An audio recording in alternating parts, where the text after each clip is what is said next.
विश्वानि देव सवितर्दुरितानि परासुव यद्भद्रं तन्न आसुव। ओम शांति शांति शांति। तो आज है हमारा चार्वाक दर्शन और जैन दर्शन देख लेंगे। सबसे पहले मैं आपसे क्वेश्चन आंसर कर लेती हूँ जो कल पढ़ाया था। तो कल बताएंगे कौन सा दर्शन पढ़ाया था? वेदांत। जी, कल हमने वेदांत दर्शन कर लिया था, तो उसी से रिलेटेड आज क्वेश्चन कर लेंगे। तो सबसे पहले बताएंगे वेदांत दर्शन के प्रणेता कौन है? वादरायण। जी, तो अभी हैंड रेस करेंगे, मैं स्क्रीन शेयर कर सकती हूँ। तो अभी सभी हैंड रेस करेंगे जिसको आता है, ठीक है? तो इसका आधार ग्रंथ क्या है? हैंड रेस करेंगे। सोनिया शाह जी बताइए। जी मैम, ब्रह्म सूत्र।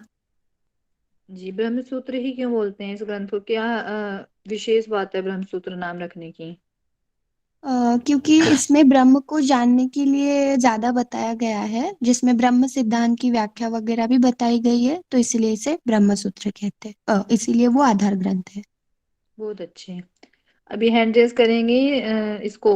वेदांत दर्शन को या ब्रह्मसूत्र को किस किस अन्य नामों से जाना जाता है? ब्रह्मसूत्र को अन्य किस नामों से जाना जाता है?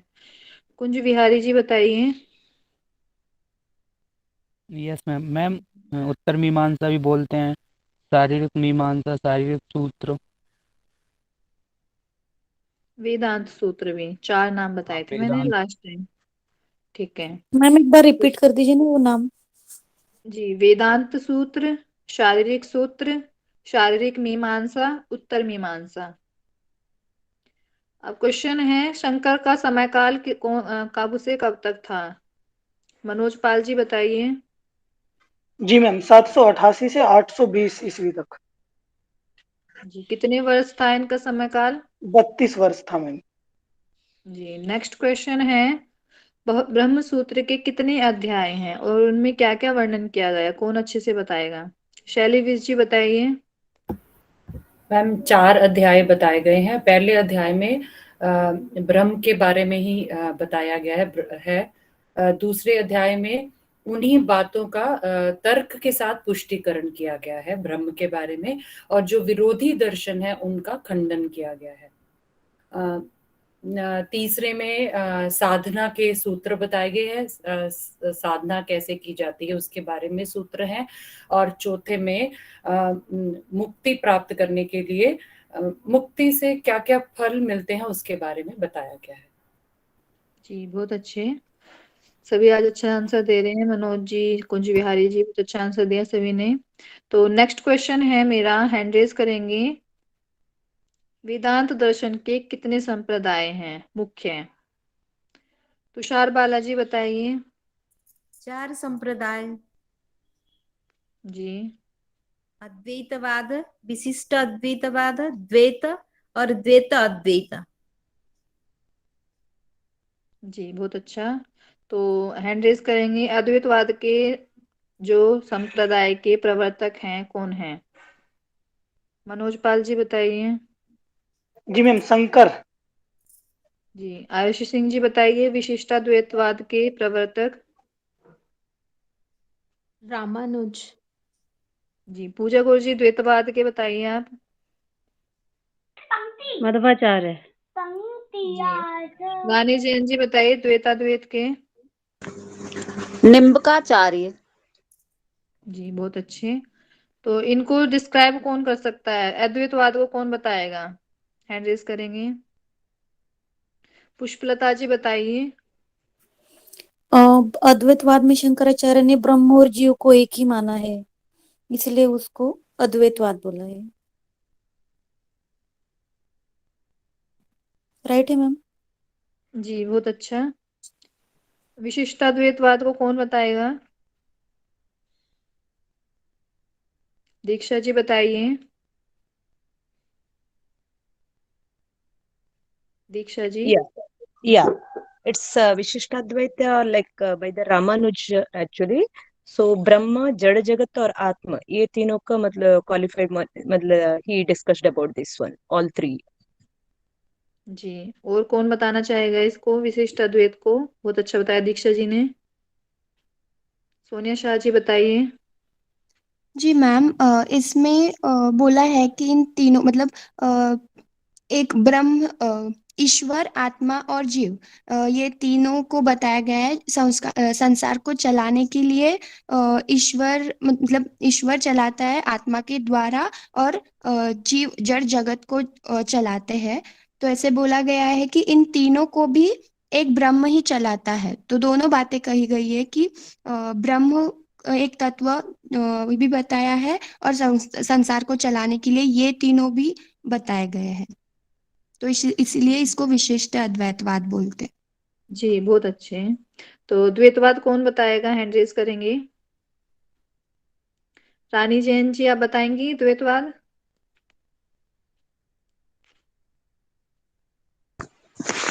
जी मैम, द्वैतवाद। जी, द्वैतवाद। Ma'am sorry. अच्छा, और कौन बताना चाहेगा, हैंड रेज करें। पूनम जी बताइए आप।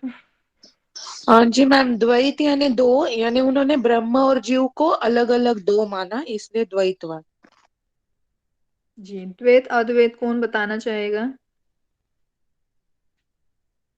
कोई नया नाम नहीं आ रहा। आयुषी सिंह जी बताइए, द्वैत अद्वैत।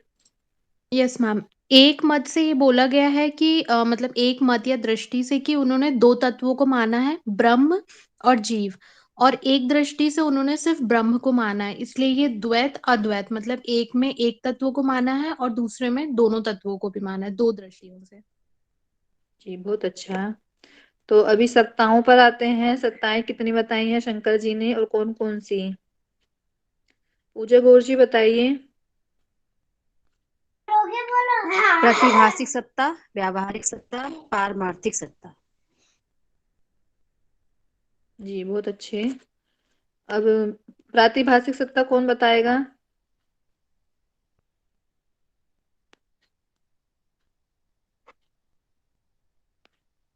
तुषार बालाजी बताइए, प्रातिभाषिक सत्ता क्या होती है?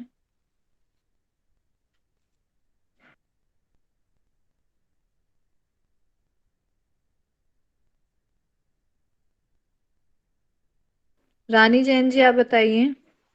मैम, प्रातिभाषिक सत्ता में केवल हमें आभास होता है, जैसे हम स्वप्न अवस्था में किसी भी घटना को देखते हैं तो वह हमें लगता है कि वह सत्य में ही हमारे साथ घट रहा है।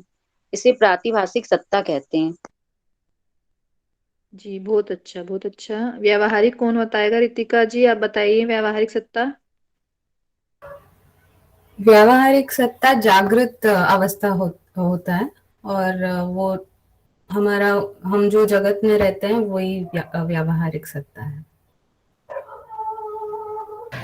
जी, अभी नेक्स्ट क्वेश्चन है। प्रातिभाषिक हो गया हमारा, व्यावहारिक हो गया, पारमार्थिक सत्ता कौन बताएगा, हैंड रेज करेंगे।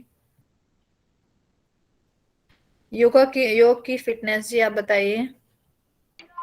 मैम, जो हमारी कल्पना में, जैसे ड्रीम, सपने में जो आता है वो वाली परमार्थिक सत्ता होती है। जी, बहुत अच्छे। अभी नेक्स्ट क्वेश्चन पूछती हूँ मैं। भेद कौन कौन से बताए हैं वस्तुओं के इस संसार में? शैली जी बताइए। मैम, सजातीय, विजातीय और स्वगत भेद, हेट्रोजीनियस, फर्स्ट होमोजीनियस, फिर हेट्रोजीनियस और फिर इंटरनल डिस्टिंक्शन। जी, बहुत अच्छा। तो सजातीय कौन बताएगा एग्जाम्पल सहित? मैम मैं बता देती हूँ। सजाति मतलब एक जाति वाले लोग, एक जाति वाले लोग होते लेकिन गुण अलग होते। जैसे गाय होते लेकिन गाय के गुण, कोई काली गाय भी हो सकती, कोई व्हाइट गाय भी हो सकती। जाति एक ही गाय।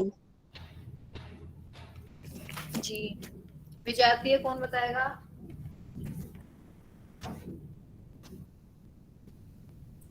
मैं बताऊं मैम?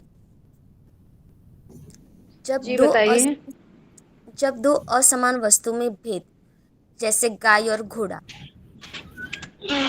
जी, स्वगत भेद बताइए, हैंड रेज करेंगे।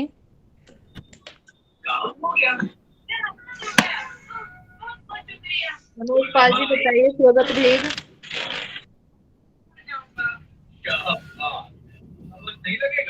जी मैम, मुझे बोला आपने। हेलो। जी जी, मनोज पाल जी बताइए। जी मैम, स्वगत भेद में आएगा मैम, जैसे एक ही गाय है और उसकी गाय में आपने बताया था मैम, एग्जाम्पल दिया था, जैसे गाय है उसकी पूंछ और पैरों में जैसे अंतर है, तो वो स्वगत भेद में आ जाएगा मैम, ऐसा आपने बताया था। जी जी जी, एक ही व्यक्ति या एक ही एक अणु ही के वस्तु परमाणु में में। दो भेद होते जी हैं।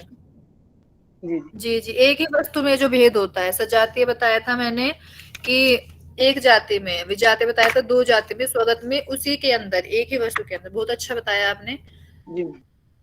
तो चेतना की अवस्थाएं बताएंगे, कौन बताएगा, हैंड रेज करेंगे।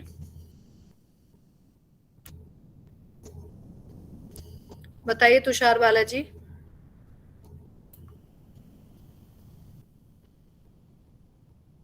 तुषार बालाजी क्लास में हैं, बस हैंड रेज कर देते हैं आप। नहीं है हूँ, अनम्यूट नहीं की थी, सॉरी। जागृत, जी स्वप्न, सुषुप्ति। जी, जागृत अवस्था कौन बताएंगे।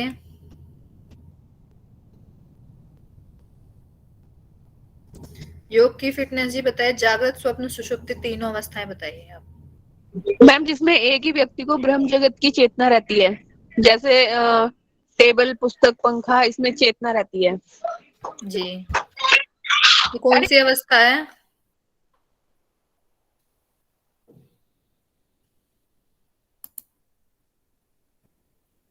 जी, जागृत अवस्था है ये। नेक्स्ट स्वप्न अवस्था कौन बताएगा। पुष्पलता जी बताइए स्वप्न अवस्था। मैम जो सोई हुई अवस्था है, स्वप्न में नींद में जो स्वप्न आते हैं वो अवस्था स्वप्न अवस्था है। जी, मनोज पाल जी बताइए सुषुप्ति अवस्था। मैम, सुसुप्ति अवस्था में आ जाएगा अपना, जैसे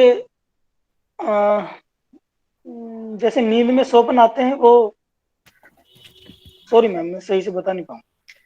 जी, जागृत और स्वप्न के मध्य की जो अवस्था है, जैसे नींद अच्छी आई बुरी आई, उसमें जो अनुभव प्राप्त होता है वो सुषुप्ति अवस्था के द्वारा होता है। चलिए नेक्स्ट साधन चतुष्टय बताएंगे किस किस को आता है। पूजा गौर जी बताइए आप। आयुषी जी आप बताइए। हाँ, यस मैम। मैम इसमें 4 बताए गए हैं। नित्य अनित्य वस्तु विवेक, अ, इहा भूत्रार्थ भोग विराग, शमदम आदि एंड मुमुक्षुत्वम। बहुत अच्छे। और अभी दीक्षा जी बताइए नित्य नित्य वस्तु विवेक क्या होता है।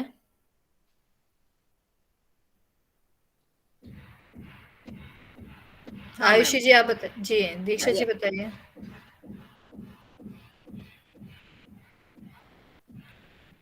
बताइए मैम, दीक्षा मैम।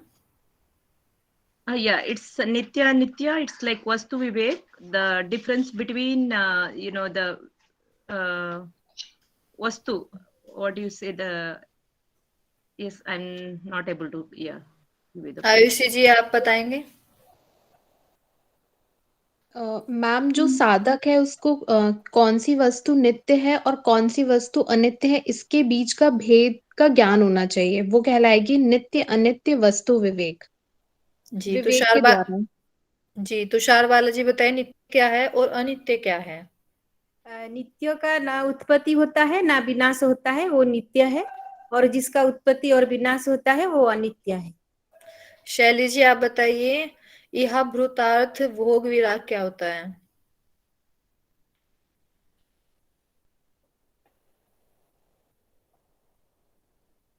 रितिका जी आप बताइए सेकंड वाला। लौकिक भोग और अलौकिक भोग को परित्याग करना होता है दीदी। जी बहुत अच्छा है। मनोज पाल जी बताइए लौकिक और अलौकिक भोग क्या होते हैं।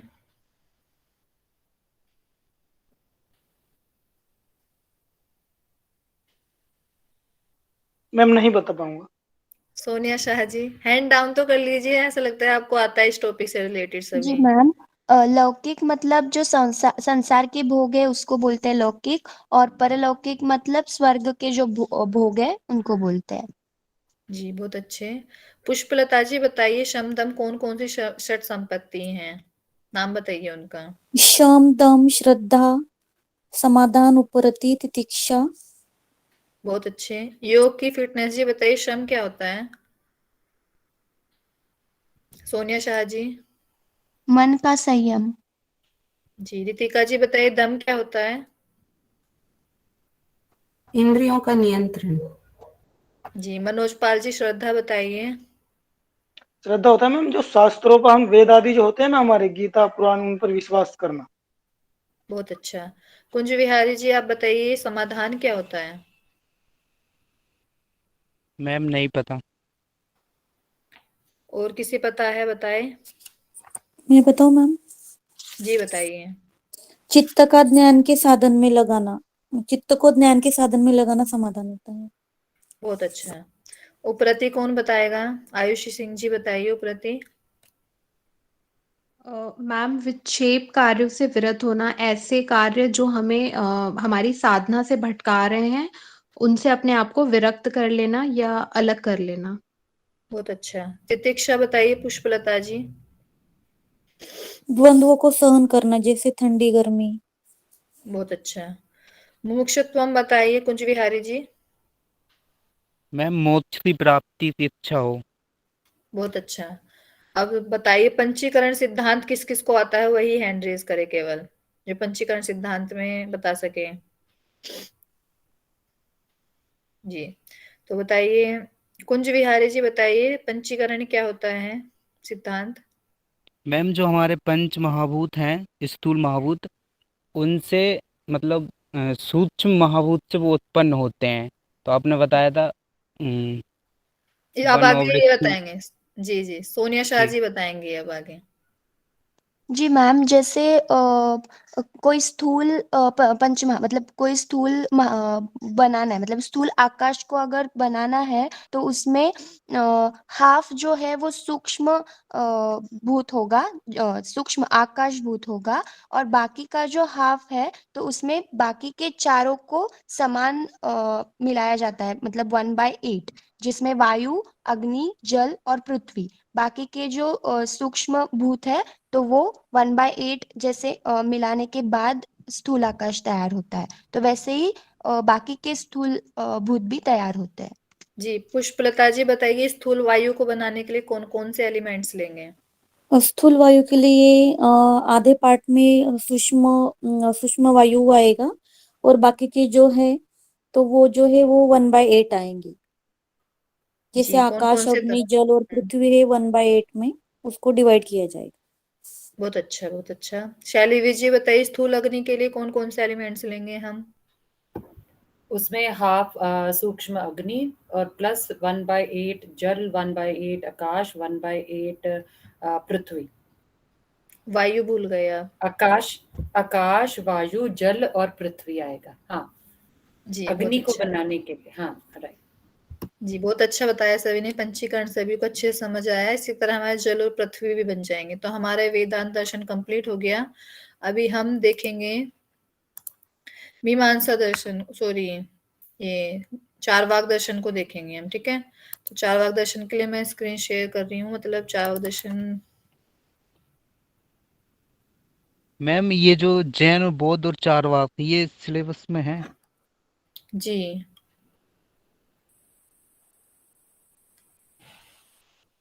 फर्स्ट यूनिट में ही है। मैम उसमें तो षट दर्शन है। नहीं है, चारवाक बौद्ध और जैन भी है। एक मिनट में आपको फिर सिलेबस शेयर करना पड़ेगा। नहीं मैम, है फर्स्ट पेपर में। मैम टोटल ये कितने दर्शन है। मैम फर्स्ट तो पेपर में दर्शन है। फर्स्ट हाँ जी, यूनिट। अच्छा फर्स्ट यूनिट में ही दर्शन है। जी फर्स्ट यूनिट में हमारे 9 के 9 दर्शन आप देखिएगा, लास्ट में जैन बौद्ध मत हैं। चारवाक एक तरह से इंट्रोडक्शन के लिए मैं बता देती हूँ आपको, ठीक है। हाँ मैम यही पूछ रहा हूँ, चारवाक है या नहीं। चार्वाक ज्यादा बड़ा दर्शन नहीं है, वो छोटा सा दर्शन है। इंट्रोडक्शन ही करेंगे सिर्फ इसका हम, ठीक है। तो देख लेते हैं, चार्वाक बहुत छोटा सा दर्शन है। इसमें करते हैं चार्वाक को लोकायत दर्शन। चार्वाक दर्शन जो है नास्तिक दर्शन होता है, ना ये वेदों को मानता है, ना ये आत्मा को मानता है किसी भी प्रकार से। ये जो हमारे सूक्ष्म तत्व हैं, चेतन हैं, उन सबको नहीं मानता है, केवल ये अचेतन को मानता है, ठीक है। तो अन्य नाम है इनके लोकायत दर्शन, बृहस्पति दर्शन। लोकायत दर्शन इसलिए बोलते हैं क्योंकि ये लोगों के लिए बहुत सरल है, क्योंकि लोग जो अच्छा लगता है, मन को लुभाता है, उसकी तरफ ज्यादा भागते हैं। तो इसलिए लोगों के लिए मन को लुभाने वाला है, इसलिए लोकायत दर्शन बोलते हैं इसको। बृहस्पति दर्शन इसलिए बोलते हैं, इसके गुरु बोलते हैं कि बृहस्पति जो थे, जो देवताओं के भी गुरु थे। आपने सुना होगा काफी जगहों पर कि देवताओं के गुरु बृहस्पति जी थे। तो बृहस्पति जी को इस दर्शन की उत्पत्ति की क्या कारण हुआ, तो कुछ लोग मानते हैं कि जो राक्षस थे वो देवताओं को बहुत परेशान करते थे। अब हमारे जो अन्य दर्शन है उनमें क्या बताया जाता है कि यदि हम अच्छे कर्म करें, सभी कर्म करें, मतलब अच्छे कर्म करें, वेदों को माने, तो उससे क्या होता है, हमारी मोक्ष की प्राप्ति होती है। लेकिन उन्होंने चार्वाक दर्शन बताया जिसमें ना कर्म बताया, ना आत्मा को मानना बताया। तो उन्होंने इसका ज्ञान राक्षसों को दिया जिससे कि उनका स्वयं पतन हो जाए। तो इसलिए इसे बृहस्पति दर्शन बोलते हैं, उनके गुरु को बृहस्पति बोलते हैं। और इसके चार्वाक जो नाम है, इस पर भी काफी मत होते हैं कि चर्व का अर्थ होता है चबाना। तो चर्व का अर्थ चबाना है, तो इसमें बताया जाता है कि इसमें एक है कि खाओ पियो मौज करो। तो खाने को, इसमें चबाने को, चबाते रहो, जिंदगी में खाते रहो, इस तरह से इसको चार्वाक दर्शन बोला जाता है। इसकी मुख्य भाषा पाली थी, किंतु अंत में जाके सॉरी वो उसमें है जैन दर्शन में, इसकी मुख्य भाषा पाली है। प्रमाण इसमें केवल प्रत्यक्ष को मानता है। प्रत्यक्ष को इसलिए मानता है क्योंकि इससे ज्ञान होता है। हमें क्या होता है, केवल यथार्थ ज्ञान को प्रत्यक्ष के द्वारा मानता है। यथार्थ ज्ञान क्या होता है कि जो सत्य ज्ञान है, और सत्य ज्ञान क्या बोलता है कि प्रत्यक्ष इसके द्वारा ही होता है। हमें जो 5 इंद्रियां हैं, इनके द्वारा ही जो ज्ञान प्राप्त होता है, उसी को ये सत्य मानता है। अनुमान और उपमान, शब्द, अनुपलब्धि, अर्थापत्ति, इन सभी को ये बिल्कुल भी नहीं मानता है, केवल प्रत्यक्ष को मानता है। तो इसमें तत्व बताए गए हैं। तत्व हमने देखा था, तत्व विचार सभी में 5 तत्वों को मानते थे, पृथ्वी, जल, तेज, वायु, आकाश। किंतु ये आकाश को भी नहीं मानते, क्योंकि आकाश का जो अनुभव होता है वो अनुमान के द्वारा होता है।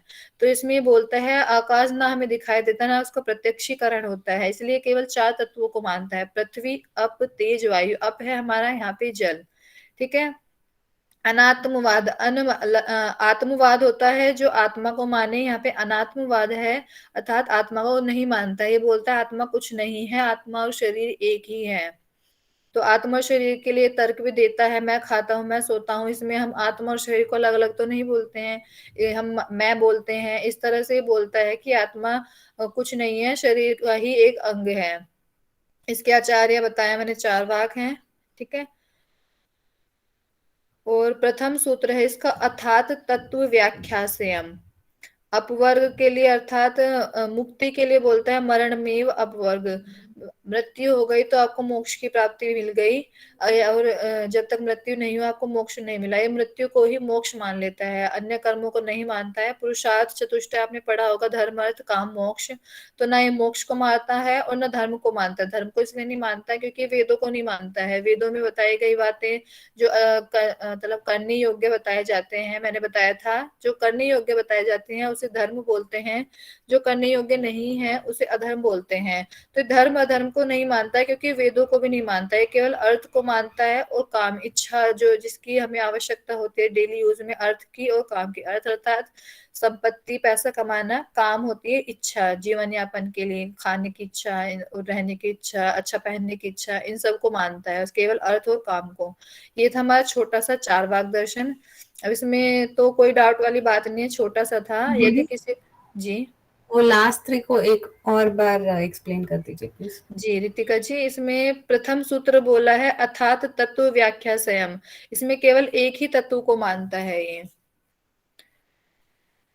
ठीक है। तत्व इसमें 4 को ही मानता है, पृथ्वी, अप, तेज, वायु। मतलब इसमें प्रथम सूत्र में क्या होता है, जिससे शुरू होता है, तो इसमें तत्व के विषय में शुरू होता है, इसमें अर्थ वगैरह का कोई मीनिंग नहीं है। अर्थात तत्व व्याख्या से हम अपवर्ग में है, मरण में अपवर्ग, मरण में अपवर्ग अर्थात मृत्यु के बाद मोक्ष की प्राप्ति होती है। पुरुषार्थ में होता है अर्थ और काम। अब धर्म अर्थ काम मोक्ष, धर्म बताएंगे, कोई हैंड रेज करे जिसे धर्म पता है, क्या बताया था मैंने? जिसको धारण किया जाता है उसे धर्म कहते हैं। जी, और कोई बताए? भारती जी ने बताया अभी, बहुत अच्छा बताया। कल मैंने जब मीमांसा दर्शन बताया था, धर्म और अधर्म पढ़ाया था, तो धर्म बताए क्या है? धर्म जो वेदों में बोला गया, जो कर्म करने चाहिए उसको धर्म बोलते हैं। जी, बहुत अच्छा बताया महुआ जी ने। तो धर्म वो है जो कर्म किए जाएं, जो वेदों में आपको अच्छे कर्म करने के लिए बताया जाता है, वो धर्म होता है। और जो अधर्म क्या होता है, कोई बताए? जो वेदों में मना किया गया है वो निषिद्ध कर्म है। जी, उसे यदि आप वेदों में बताए गए कर्म, मतलब जो वेदों में आपको बताए गए हैं नहीं करना है, यदि आप उसे कर रहे हैं तो वो होता है अधर्म। ठीक है, तो धर्म को ये नहीं मानता है, क्योंकि वेदों को नहीं मानता है, इसलिए धर्म को भी नहीं मानता है। मोक्ष बताएंगे क्या होता है?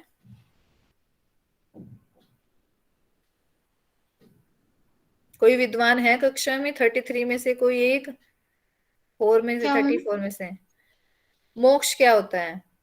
मैम मुक्ति जन्म मरण मिलना, के चक्र जन्म से मरण के मुक्ति। चक्कर में से छूट जाना।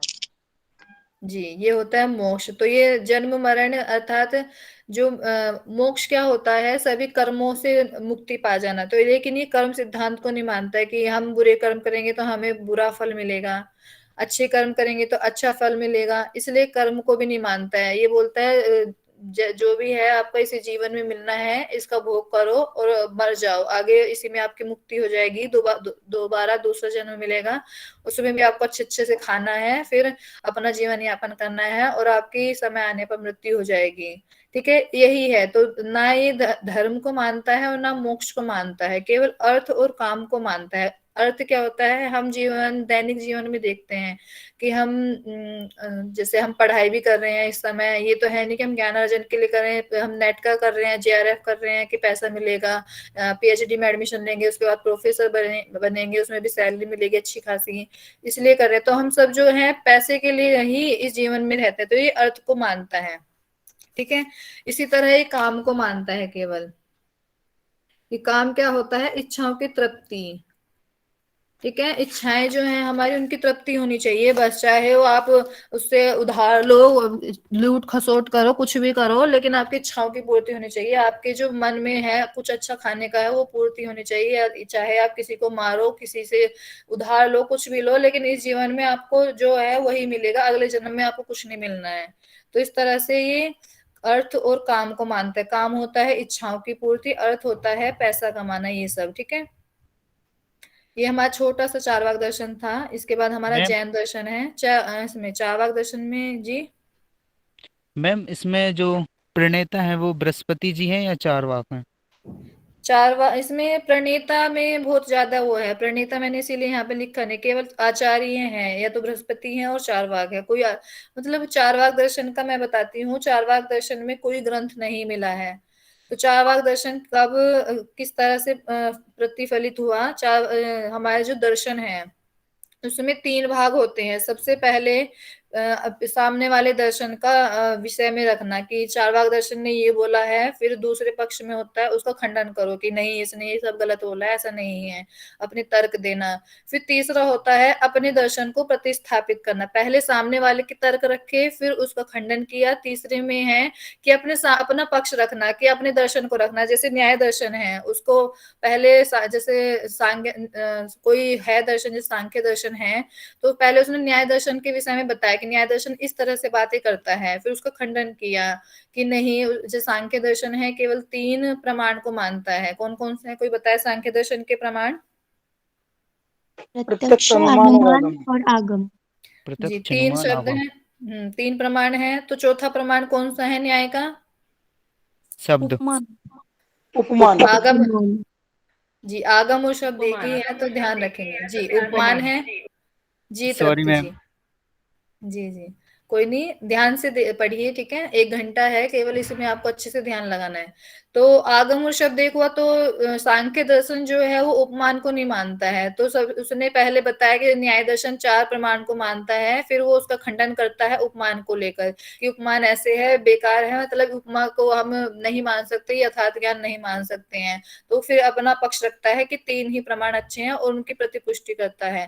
तो चारवाक दर्शन का कैसे प्रतिफलित हुआ, जो अन्य दर्शन है चारवाक दर्शन के जो बाद में आए, तो उन्होंने चारवाक दर्शन का खंडन किया, उसके बाद अपने तर्क रखे। तो इसके कोई आचार्य, इसका कोई इतिहास अच्छे से नहीं मिलता है। जो अन्य दर्शन है जिन्होंने इसका खंडन किया है, उसी से चारवाक दर्शन का ज्ञान होता है, ठीक है। तो इसीलिए चारवाक दर्शन का ना इसमें देखा होगा आपने, ना प्रणेता है ना आधार ग्रंथ है।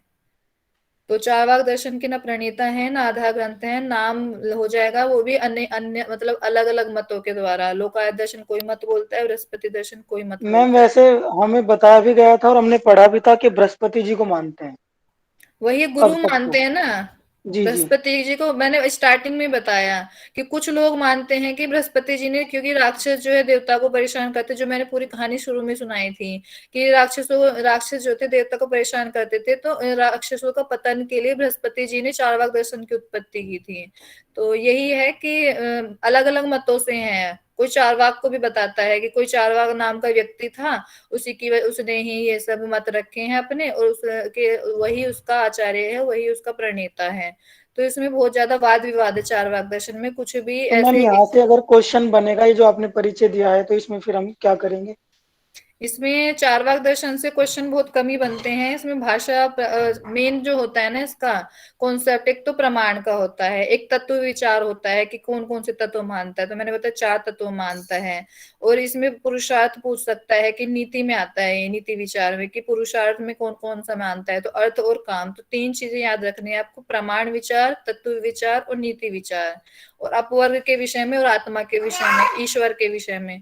तो ये सभी आपको ये रखने हैं। इसमें आप जी उधार लेकर घी पीजिए आप, ठीक है। तो ये था आपका चारवाक दर्शन। इसमें कुछ डाउट है किसी को? नो। वो छोटा सा दर्शन था, इजी सा था। इसमें इसमें यही है, प्रणेता हमें किसी को नहीं बोल सकते हैं। चारवाक भी आ सकता है, बृहस्पति भी आ सकता है ऑप्शन में, तो इनमें से एक ही आएगा। ऐसे घुमाने वाला क्वेश्चन जिसमें आपको जैसे इसमें पूरा प्रूफ नहीं दिया जाता है, इसीलिए मतलब जिसमें पूरा प्रूफ ना हो, जिसमें बहुत सारे डाउट्स हों, वो क्वेश्चंस नेट में नहीं बनते हैं आपके। जिसमें बिल्कुल भी डाउट नहीं होता है, उस वही क्वेश्चंस बनते हैं, ठीक है। जिस स्पेसिफिक हो, ऑथेंटिक हो, वही क्वेश्चंस बनेंगे। जैसे कि आपको प्रमाण विचार है, तत्व विचार और नीति विचार है, या फिर आप वर्ग से रिलेटेड बन जाएगा, मोक्ष किस प्रकार मैम बताइए। मेरा एक सवाल और था, जैसे जी, आपने वेदांत दर्शन पढ़ाया था, तो उनके प्रणेता कौन है? वेदांत दर्शन के बादरायण वेद व्यास जी हैं। और शंकराचार्य शंकर बादरायण जी और नारायण व्यास जी मैम अलग अलग हैं, एक ही होते हैं? नहीं नहीं, एक ही है, नाम अलग अलग है केवल। उन्हें कोई अच्छा, कोई मतलब दोनों दोनों व्यास एक ही हैं? जी दोनों एक ही हैं। बादरायण और व्यास मतलब नाम अलग अलग बोल देते हैं कोई कोई, और ऐसा क्वेश्चन ओके बनेगा ही मैम। नहीं आपका। ओके मैम, शंकराचार्य, थैंक माधवाचार्य, ये सब जो है इसके भाष्यकार हैं। शंकराचार्य जी ने अभी भाष्य ही किया है, लेकिन इसके ब्रह्म सूत्र जो लिखा है मेन बादरायण जी ने लिखा है, ठीक है। और कोई किसी का डाउट है? जैन दर्शन देख लेते हैं। नास्तिक दर्शन कौन कौन से मैम बताए थे? चारवाक दर्शन इतना ही पढ़ना है? जी इतना ही काफी है आपके लिए, नेट के परिचय लिए। पढ़ना ठीक है। है बस, तो मैम ने करा दी। जी परिचय पढ़ना है, आपको पता होना चाहिए चार वाक में बताया क्या क्या गया है। बाकी जनरल जी नॉलेज के भी लिए सही है। तो अभी नास्तिक दर्शन कौन कौन से बताए थे? 3 मैंने, वो माइक अनम्यूट करके बताएंगे। बौद्ध जैन, दर्शन, जैन दर्शन बौद्ध और दर्शन और चारवाक दर्शन। चारवाक। जी बहुत अच्छे 3 दर्शन। जी कुंज विहार जी कुछ बोल रहे हैं आप? मैम मैं यही नाम ले रहा था, बौद्ध, जैन और चारवाक। जी तो हमने चार वाक कर लिया। इसके आगे है हमारा जैन दर्शन। तो जैन दर्शन देख लेते हैं, परिचय कर लेते हैं सबसे पहले। तो इसके प्रवर्तक बोलते हैं 24 तीर्थंकर को। तीर्थंकर क्या होते हैं, किसी को पता है? तीर्थंकर होते हैं जिन्होंने मुक्ति प्राप्त इनके कर ली। गुरु मैम? वो मोक्ष प्राप्त, निर्वाण प्राप्त। जी वही गुरु हैं ये इसके, मतलब जैन दर्शन के जो गुरु हैं जिनकी पूजा अर्चना की जाती है, उनमें 24 तीर्थंकर हैं, जिन्हें जिन भी बोला जाता है। जिन दो धातुओं से मिलकर बना है, जी और न।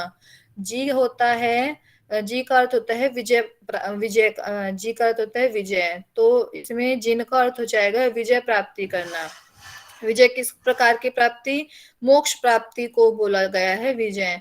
ठीक है, तो तीर्थंकर वो होते हैं जिन्होंने अपने जीवन काल में मुक्ति प्राप्त कर ली हो, तो उन्हें तीर्थंकर बोलते हैं। तो जैन दर्शन के 24 तीर्थंकर बताए गए हैं, उनमें से केवल 3 तीर्थंकरों का हमें नाम पता चलता है। सबसे पहले तीर्थंकर बताए जाते हैं ऋषभ देव जी को, सबसे लास्ट वाले बताए जाते हैं महावीर जी को, और 24 सबसे लास्ट कौन सा हुआ? 24वां महावीर जी।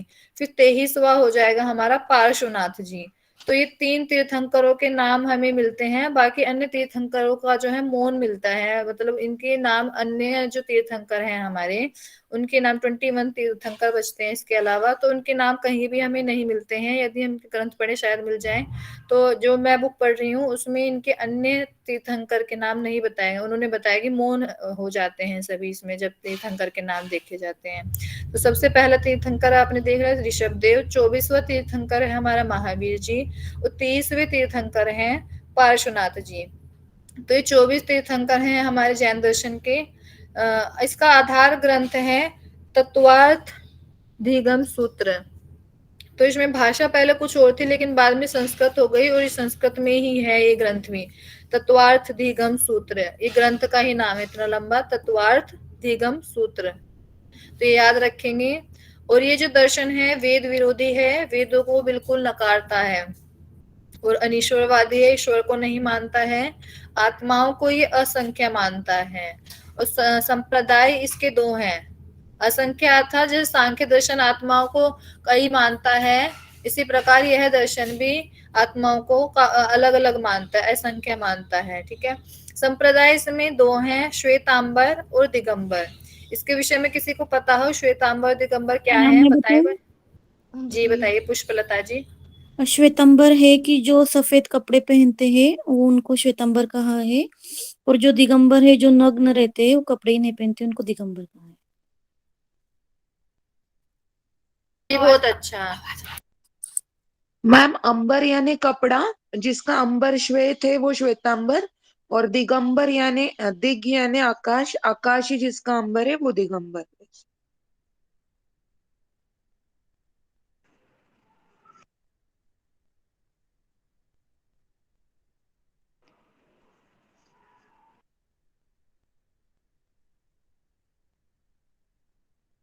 जी बिल्कुल सही बताया आपने। श्वेतांबर दिगंबर, इनमें ज्यादा भेद नहीं है, ईश्वर आत्मा संबंधी सब विचार सेम है, केवल इनमें एक चीज चेंज है। श्वेतांबर में जो है वे बोलते हैं कि हम श्वेत कपड़ों को धारण करते हैं, और दिगंबर में जो है नग्न रहते हैं। मतलब ये बोलते हैं सभी से हमें वैराग्य हो जाना चाहिए, यहाँ तक कि कपड़े भी नहीं पहनते, और ये महिलाओं को मोक्ष प्राप्ति के लायक भी नहीं मानते दिगंबर संप्रदाय वाले। और श्वेतांबर इतने कठोर नहीं है, ये श्वेतांबर वाले जो हैं श्वेत कपड़ा धारण करने के लिए बोलते हैं।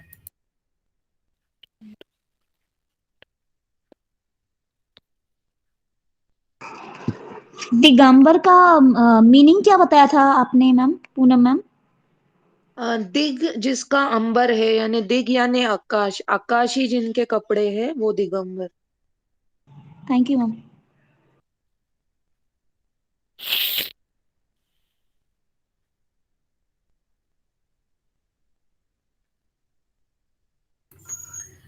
वही सारी है ना मेरी अभी? हाँ जी, हाँ जी जी। तो हम कहाँ थे? संप्रदाय हो गए थे हमारी, परिचय हो गया ना हमारा, प्रवर्तक देख लिया हमने, और कौन कौन से तीर्थंकर के नाम हमें मिलते हैं वे तीर्थंकर देख लिए, आधार ग्रंथ देख लिया, और 3 चीज देखी हमने कि ये वेद विरोधी है, इसलिए इन्हें नास्तिक दर्शन के अंतर्गत रखा गया है। अनीश्वरवादी अर्थात ईश्वर को नहीं मानते हैं, और आत्मा असंख्य बताते हैं। तो ये हमारे 3 चीज देखी, ये हमारा परिचय है। ठीक, जिन को, जिन का एक बार एक्सप्लेन कर दीजिए ना, जिन के किसे कहते हैं? जी जिन होता है, जी जिन जो है फर्स्ट वो शब्द है जी और न, तो जी का अर्थ होता है विजय, तो विजय प्राप्ति करने वाला, तो विजय प्राप्ति करने वाला होता है जिन। जो सभी तीर्थंकर हैं इन्हें जिन भी कहा जाता है, क्योंकि जिन्होंने इन्होंने अपने इच्छाओं या कामनाओं पर विजय प्राप्त की है उन्हें जिन कहा जाता है। जी राग द्वेष इन सब से जो है हमारी फिर ये इच्छाएं हैं, प्रत्याहार कामनाएं में हैं। आएगा ना, जैसे कि योग दर्शन के प्रत्याहार के समान ही है। नहीं, पर उनको मुक्ति भी मिल गई है, मीन संसार से अच्छा, आवागमन से मुक्ति मिल गई है उनको, वो ओके, दोनों है। यस, धन्यवाद। जी तो अब आगे देख लेते हैं, अभी कुछ डाउट नहीं है ना इसमें? श्वेतांबर दिगंबर भी समझ आ गया होगा। हाँ जी। तो इसका प्रमाण शास्त्र देख लेते हैं। ये 3 प्रमाण को मानते हैं, प्रत्यक्ष, अनुमान और शब्द। प्रत्यक्ष, अनुमान और शब्द तो सभी को आता होगा, तो प्रत्यक्ष प्रमाण बताएंगे किसको आता है? जो साक्षात इंद्रियों से सुलभ है। जी बताइए, अच्छी क्लियर हो इसमें बताइए। मैम जो इंद्रियों और इंद्रियों के वस्तु का जो द्वारा जो हमें प्रत्यक्ष ज्ञान ज्ञान प्राप्त होता हो है रहा है उसे उसे प्रत्यक्ष प्रत्यक्ष कहते हैं। प्रत्यक्ष ज्ञान बोलते हैं। जी इसमें भी 3 चीजों को बताया गया है, वस्तु, सन्निकर्ष और ज्ञान। जब वस्तु के सन्निकर्ष हमारी इंद्रियां जाती हैं तो उसी से हमें ज्ञान प्राप्त होता है। तो ये सभी दर्शनों की तरह प्रत्यक्ष की परिभाषा देते हैं। अनुमान भी व्याप्ति संबंध बताते हैं, और शब्द प्रमाण बताते हैं जो ग्रंथों से ज्ञान प्राप्त होता है। तो ये 3 प्रमाण है हमारे, हमने पहले भी देख चुके हैं। प्रमाण शास्त्री हमारा एपिस्टेमोलॉजी कहते हैं जिसे, प्रत्यक्ष, अनुमान और शब्द। तो प्रमाण में तो किसी का कंफ्यूजन नहीं होगा, हमें बहुत बार देख चुका है। अब है इसमें अनेकांतवाद। तो इस लोक में अनेक वस्तुएं हैं तथा इनमें से प्रत्येक वस्तुओं के अनंत धर्म है। अनेकांतवाद में ये बताते हैं, जैन दर्शन बताता है कि अनेकांतवाद क्या होता है। तो ये बोलते हैं कि ये जो हमारा संसार है इसमें बहुत सारी वस्तुएं हैं, और एक वस्तु जो है उसी में बहुत सारे गुण हैं। एक ही वस्तु के हम 1 गुण या 2 गुण या गिनती के गुण नहीं बता सकते हैं, इसमें अलग अलग अनेक गुण बताए गए हैं। इसी को अनंत धर्म कम वस्तु, जिस अनंत वस्तुएं हैं जिनके धर्म भी अलग अलग हैं। धर्म अर्थात गुण से बोला गया, धर्म को लिख लेंगे सभी, गुण बोला गया है कि इस संसार में बहुत सारी वस्तुएं हैं। अब जैसे इनका एग्जाम्पल भी देते हैं कि जैसे कोई हम जीव है, जीव के कई सारे कार्य हैं। तो सबसे पहला कार्य है कि ये ज्ञाता है, ये ज्ञान प्राप्त करता है, ज्ञान अर्जन करता है, ज्ञान ग्रहण करता है। तो ये एक कार्य हो गया। फिर जो हमारा जीव है, जीव यहाँ पे बोला गया है आत्मा को, याद रखेंगे सभी। जीव जो यदि शब्द आता है जैन दर्शन में तो ये आत्मा को बोलते हैं। और इसी तरह जीव का एक कार्य बता दिया कि ये ज्ञाता है, ज्ञान ग्रहण करता है। फिर ये बताते हैं करता है, क्योंकि ये कर्मों में भाग लेता है, बुरे अच्छे इन सभी कर्मों में भाग लेता है। फिर जीव को बतला दिया आत्मा को, भोगता है, जो भोग करता है, सुख दुख की अनुभूति को ग्रहण करता है। ठीक है। फिर या फिर भोक्ता बोल देते हैं, कर्मों का फल भोगता है। ठीक है।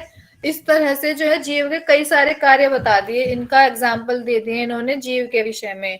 तो इसलिए बोलते हैं कि सभी इस संसार में बहुत सारी वस्तुएं हैं, सभी वस्तुओं को देखकर बोला उन्होंने, और सभी वस्तुओं के अनंत धर्म अर्थात अनंत गुण हैं। तो जीव के मैंने 3 गुण बताए, कर्ता, भोक्ता, ज्ञाता। ठीक है। इस तरह से सभी वस्तुओं के तो अनेकांतवाद हो गया हमारा, अनेक वस्तुएं और अनेक गुण। इसमें किसी को डाउट है? अनेकांतवाद में छोटा सा था ये, इजी सा।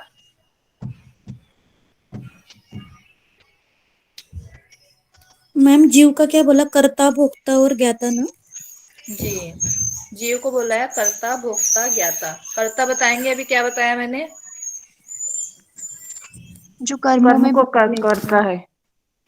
जी ज्ञाता क्या है? ज्ञान ग्रहण करने वाला। और भोक्ता क्या है? जो सुख दुख की अनुभूति लेता है, कर्मों का फल भोगता है, उसे भोक्ता है। बहुत अच्छे, सभी को याद भी हो गया। तो अनेकांतवाद सभी को समझ आ गया। इसके शब्द में ही आपको दिख रहा होगा अनेक। ठीक है।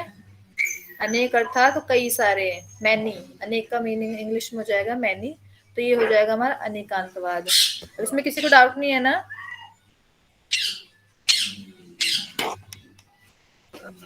मैम ये अनेकांतवाद क्या है, शास्त्रों में आएगा ये इसमें आएगा जैन दर्शन के अंतर्गत। ये स्यादवाद की आधार बनाने के लिए ये अनेकांतवाद देते हैं। और स्यादवाद पढ़ेंगे तो आपको अनेकांतवाद समझ आएगा, ठीक है।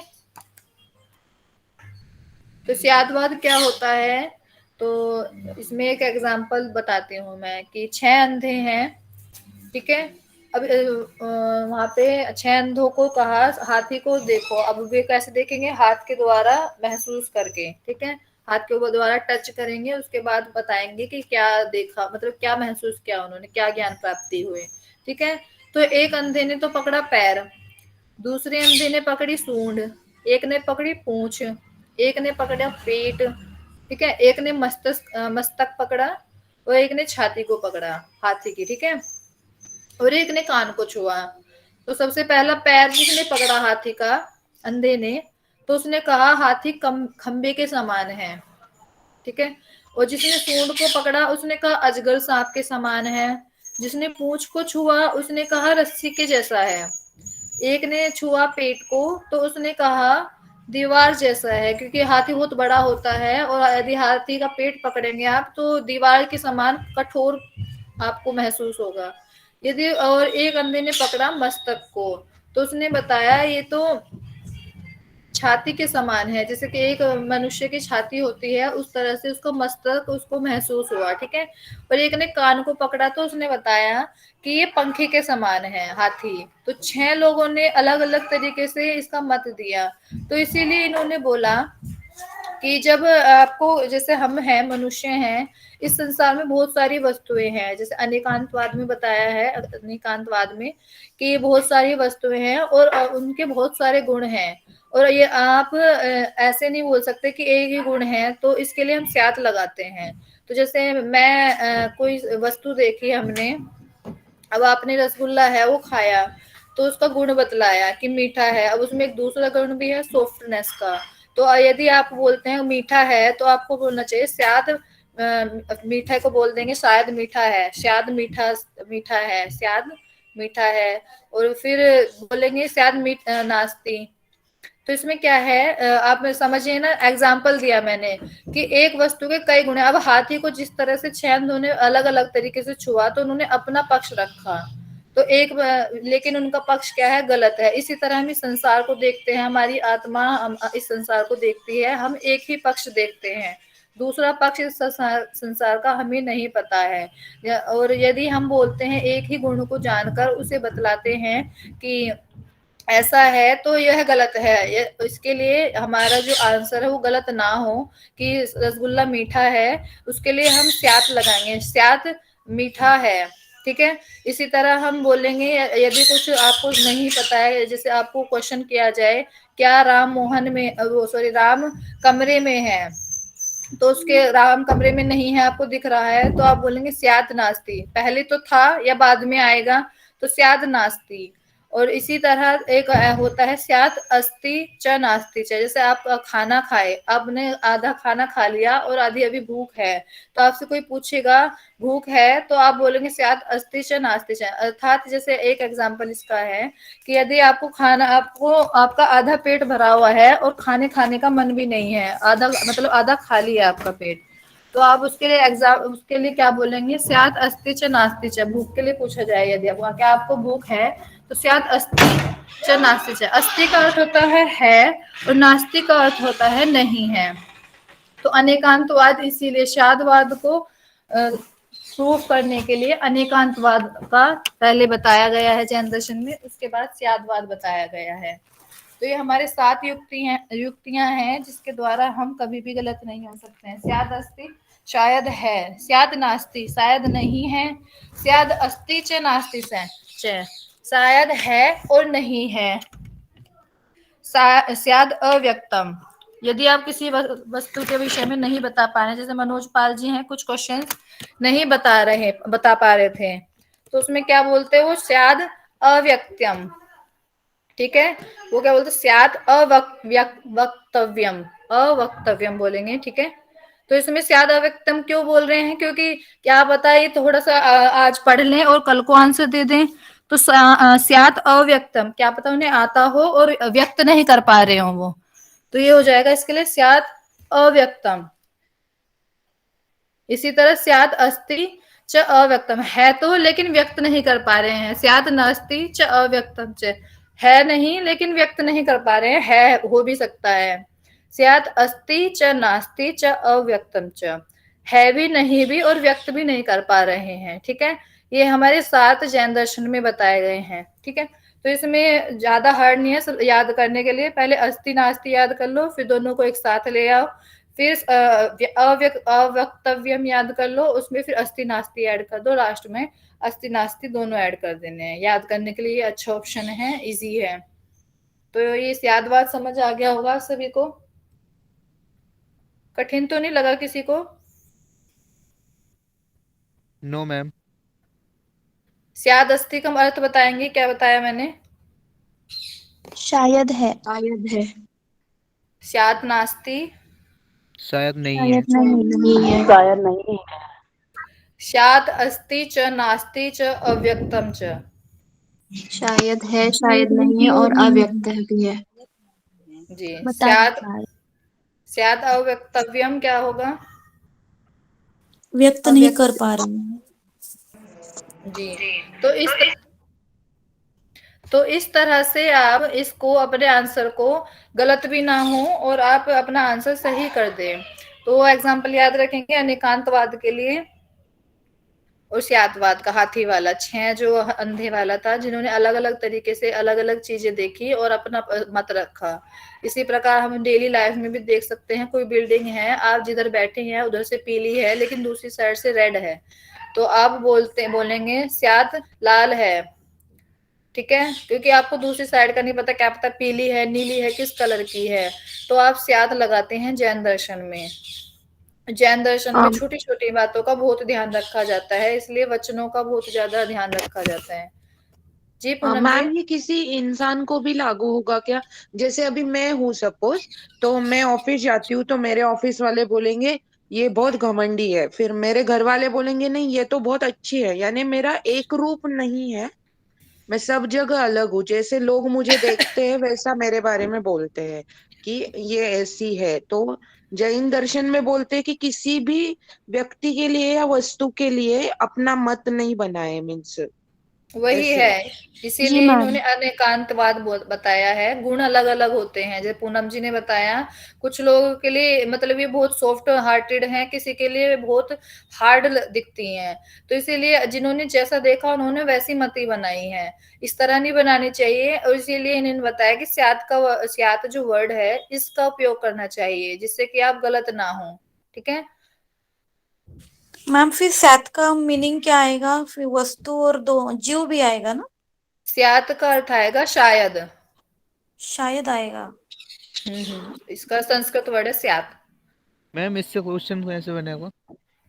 इसमें क्वेश्चन तो इसी टाइप से बन सकता है। वैसे जैन दर्शन बौद्ध दर्शन के जो मैंने क्वेश्चन ज्यादा देखे नहीं है, लेकिन हाँ कॉन्सेप्ट क्लियर कर सकते हैं आप, किस तरह से क्वेश्चन फ्यूचर में बन जाए पता नहीं है हमें, हर बार अलग सप्तभंगी तरीके न्याय से बोला क्वेश्चन जाता आता है। है। सप्तभंगी न्याय। जी, सप्तभंगी न्याय भी बोला जाता है, नए न्याय। और जी इसमें एक दृष्टिकोण से ये सही है, स्यात का अर्थ है ये दृष्टिकोण से, एक दृष्टिकोण से ये सही है, दूसरे दृष्टिकोण से ये गलत भी हो सकता है, और एक दृष्टिकोण से सही है दूसरे से गलत भी हो सकता है, ऐसे ही स्यात। जी बहुत अभी अच्छा किसने बताया। पूछा क्वेश्चन कैसे बन सकते हैं? मैंने कुछ भी उसका आ लीजिए। आंसर है, उसका आंसर है स्याद अस्ति च नास्ति च अव्यक्त अव्यक्त। बिल्कुल 7th वाला आएगा। इसमें आएगा स्याद अव्यक्तम, कुछ कह नहीं सकते, आ भी सकता है नहीं भी आ सकता है, पूनम जी ने बताया सही, आ भी सकता है नहीं भी आ मैम सकता वो है, तो मैं अव्यक्त मान है। रहा हूँ। जी वही है, मैं बोल रही हूँ जैसे आपका सिलेबस है ना और हाई लेवल का है, नेट ऐसे छोटा मोटी बात नहीं होता है। जेआरएफ आपको क्लियर करना है, उसके लिए आपको सभी डायमेंशन से तैयारी करनी होगी, हर एक यूनिट को बारीकी से पढ़ना होगा, कॉन्सेप्ट जो है आपको क्लियर करने होंगे अपने। क्वेश्चन तो इसमें स्यातवाद से रिलेटेड आ भी सकता है, नहीं भी। इसके जो है, मैं एक बुक है मेरे पास, उसमें दर्शन के क्वेश्चन देखूंगी मैं, तो उसमें मैं भेजूंगी। और ये मंजूषा होगी किसी के पास उसमें क्वेश्चन देखे या इसके दर्शन के, किसी के पास है योग मंजूषा? Hello hello. नहीं है मैम। नहीं है मैम। नहीं है मैम। योग मंजूषा शायद किसी ने ग्रुप में शेयर की थी। मैम मैं तो नाम ही पहली बार सुन रहा हूँ। ये वो क्वेश्चंस वाली बुक 1000 है। क्वेश्चन वाली पीडीएफ क्या मैम? एक बार मैं देखती हूँ, मैं दोबारा फॉरवर्ड करूंगी। योग मंजूषा ग्रुप एडिट आ में गया ग्रुप तो। में है, वो ग्रुप में पड़ी है। जी वही, एक बार ग्रुप में देखिएगा आप। मैम ये तो जो मैम आपने आप कौन से ग्रुप चार में बाग पढ़ी बताया है ये है, कंफर्मेशन उसका नहीं हिंदी है। में होगा ना? मेन ग्रुप में है आप? सभी मेन ग्रुप में है? Main group means Rahul Arya part 1। जी उसमें। जी जी। Okay, thank you. जी उसमें एक बार मैम और चेक आप कीजिए। फिर से भेज दीजिएगा एक बार और। अच्छा, योग मंजूषा मैं दोबारा फॉरवर्ड कर दूंगी। तो स्यातवाद तो सभी को समझ आया होगा। अब त्रिरत्न देख लेते हैं। त्रिरत्न क्या होता है जो मोक्ष मार्ग के लिए महत्वपूर्ण होते मैम हैं? कल करा दीजिए ना, बहुत टाइम हो चुका है। या ही इज राइट मैम। चलिए, 2 टॉपिक बचे हैं इसके केवल। त्रिरत्न बचे हैं और पंच महाव्रत बचे हैं, तो ये हम कल करा देंगे। इसके साथ बौद्ध दर्शन। कल संडे है, तो आपको कोई आपत्ति तो नहीं है कक्षा से? No ma'am. मैम कल तो टेस्ट भी है। मैम कल कल टेस्ट टेस्ट भी है। है और फिर टेस्ट। मैथ्स वाली मैम की भी क्लास है। मैम कल टेस्ट भी है तो मंडे मैथ्स की भी एक्स्ट्रा क्लास है। चलिए, तो कल की क्लास कैंसिल करते हैं मंडे और लेते हैं। मंडे में करेंगे। जी मंडे में 2 टॉपिक हो जाएंगे आपके, और हो जाएगा आपका वो बौद्ध दर्शन स्टार्ट कर देंगे।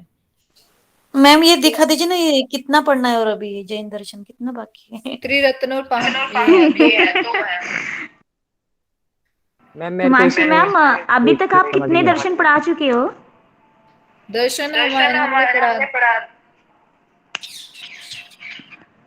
म्यूट हो माइक गया आप। अब म्यूट कर लीजिए, वॉइस क्लियर हो रही है। क्लियर नहीं आ रही है, मतलब रिपीट हो रही है।